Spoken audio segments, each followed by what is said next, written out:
Hi everyone, welcome to your week and welcome to another week of Remodeling Unscripted.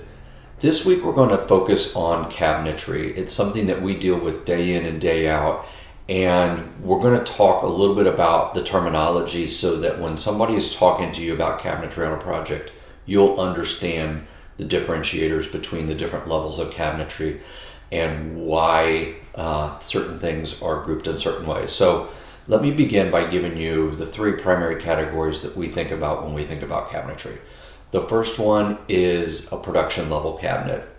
It's typically an entry level cabinet made in mass quantities, made in standard sizes for the most part.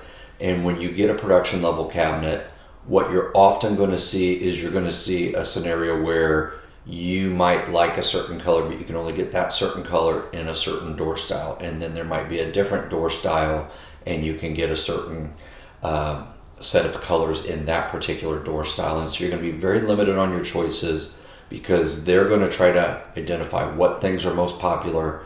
They're going to make them in mass quantities in a factory setting, and then they're going to ship them out. And in many cases, they're going to be more readily available because they are standard sizes, standard colors, limited selections. And then the other piece that I will add to that, and this is my personal sense or my personal interpretation, is that the level of quality will be diminished, but it will be determined to hit a price point. So not always will it be junk. I'm not saying that. I'm just saying that the level of quality is going to match the price. Like anything in this world, you get what you pay for.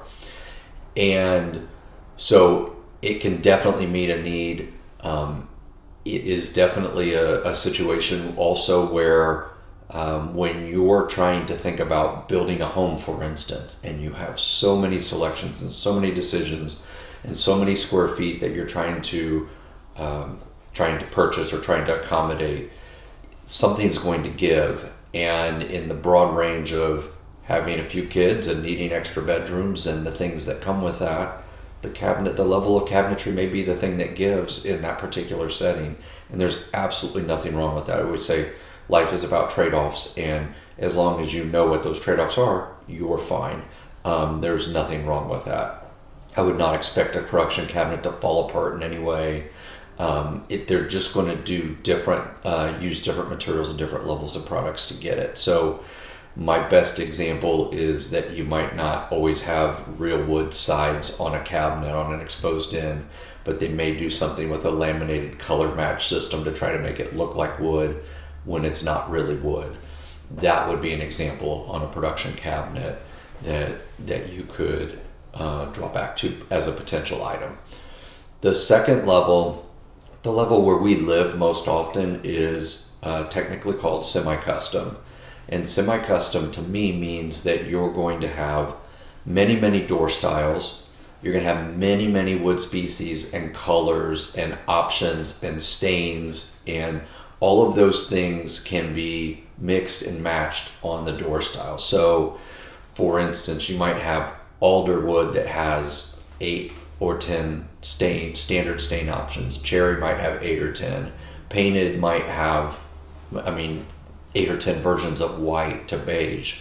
And so you have all these different standard options, and you can do them across any of the door styles that particular company offers. So for us, we work most often with a company called Shiloh Cabinetry. Outstanding company. We worked with them for 25 years. Highly, highly recommend the product. When they come as they say they're going to come. They come when they say they're going to come. They don't come damaged. They're very, very reliable to us. And as such, I've never had to go searching for other companies, which is a wonderful thing. Shiloh, we have all the options that we could possibly want in our cabinet line, and it's an all wood cabinet. We're going to get all of the features that we would want in a cabinet, and it's going to last for a long, long time. And that's where we tend to live. And the nice thing about Shiloh for us is they'll actually, if we need them to customize something to a certain size, they'll do it. If we need them to do a custom color, like somebody wants a particular Sherwin-Williams color for their cabinetry, they'll do it. If we're trying to build or modify something that's a little bit unique, we can send it off for a custom quote. and most often they will create that for us. And so they've been a great partner in our world to accommodate, I will say, that 80% of what we do, 90% of what we do. And then the last option for cabinetry is a true custom cabinet. This is, most people I think would think that our Shiloh product that is actually semi-custom, they would consider that custom. And in some respects, they kind of are for us, only in that they will do those one-off things and change sizes, and some companies just won't do that. But in a true custom cabinetry, we're talking about getting something made, built very specific to your exact application. And we're talking about matching your great-grandmother's antique piece of furniture with a stain and going and accommodating that across all of the cabinets. And we're talking about craftsmen literally building every element of your kitchen specifically for that space. So they might make an island, and that island might be one piece. Whereas in our world, day to day, we're typically comfortable accommodating using standard size cabinets where we can get them, and then doing modifications as we need to. In a custom application, they might build one big piece of furniture for an island and walk that thing through the door and set it down, and that would be the island. So no rights or wrongs to that at all.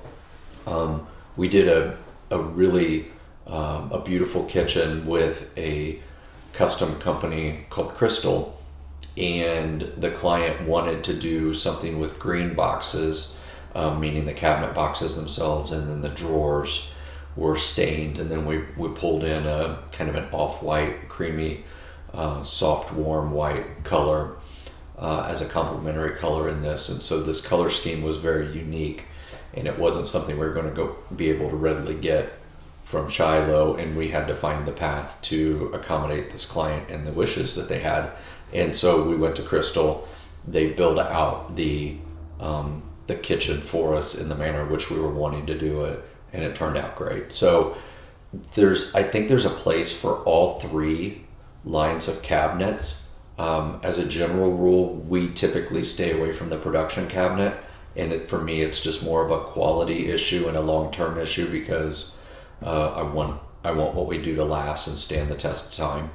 So, and quite honestly, the other piece for us that's probably the most important is, since we're buying these semi-custom cabinets direct from Shiloh, I'm eliminating a middleman, and I can be very competitive with production cabinet prices using our one level up semi-custom line.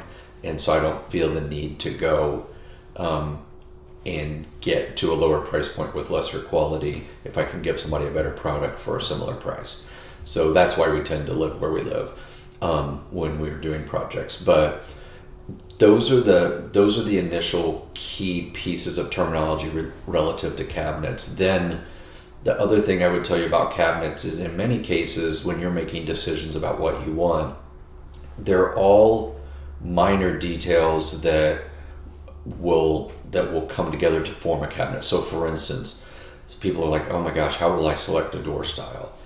And I always ask people, do you like flat panel or do you like raised panel doors? When you look at the middle of the door, do you like it to be flat, or do you like it to have some raised contour element to it?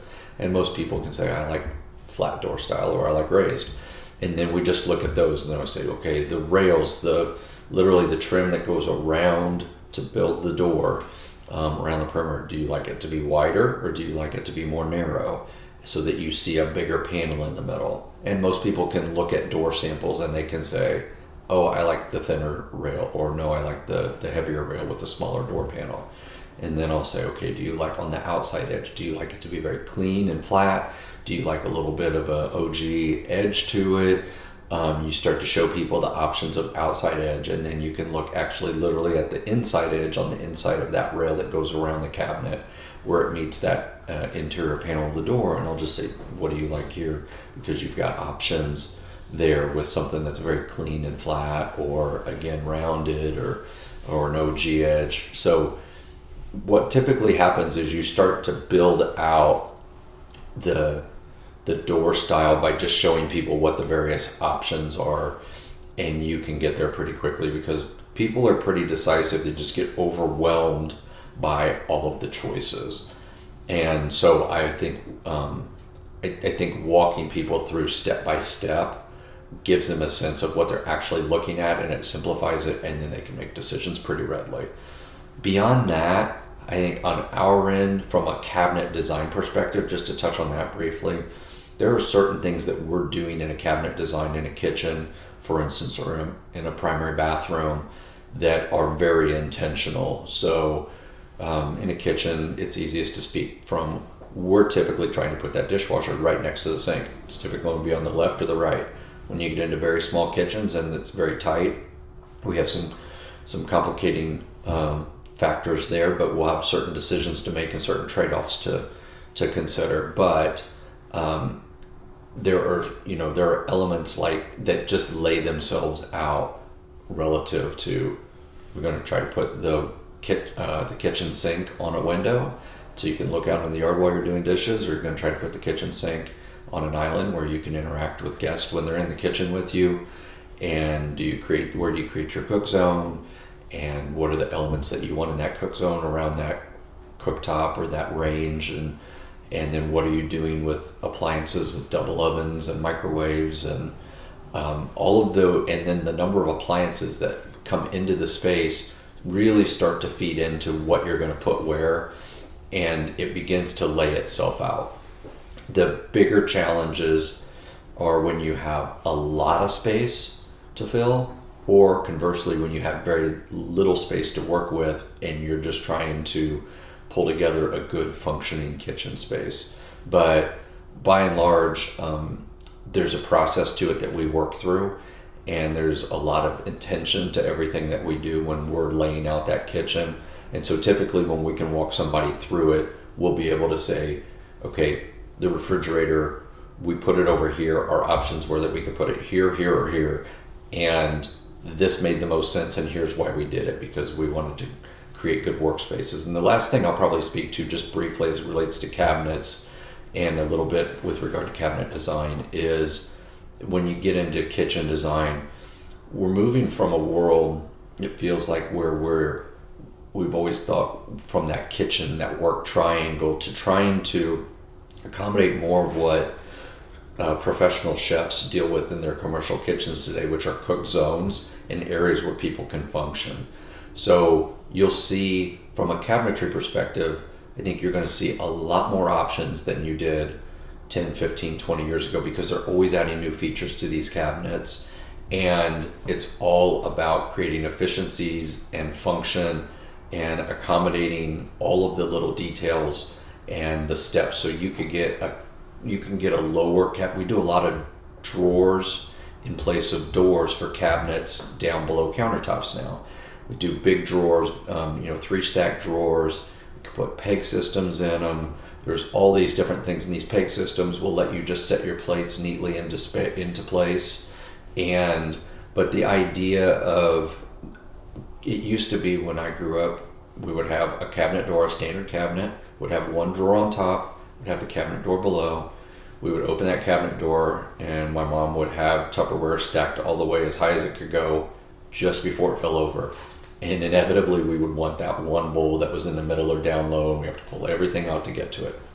Then we went through an iteration, probably let's just say 80s, 90s, probably more 90s, 1990s, and maybe even early 2000s, where you would put in roll trays. It was the greatest creation of all time, because then you could open the cabinet and you could pull that roll tray out and everything would come out to you, which was great. But over the course of a few years, if you open that cabinet door and you look at the back of the cabinet door, it was beat up beyond recognition, because when you pull those roll trays out, it would hit the back of the door. And not only that, but you think about the steps. You're opening a door to pull out a drawer.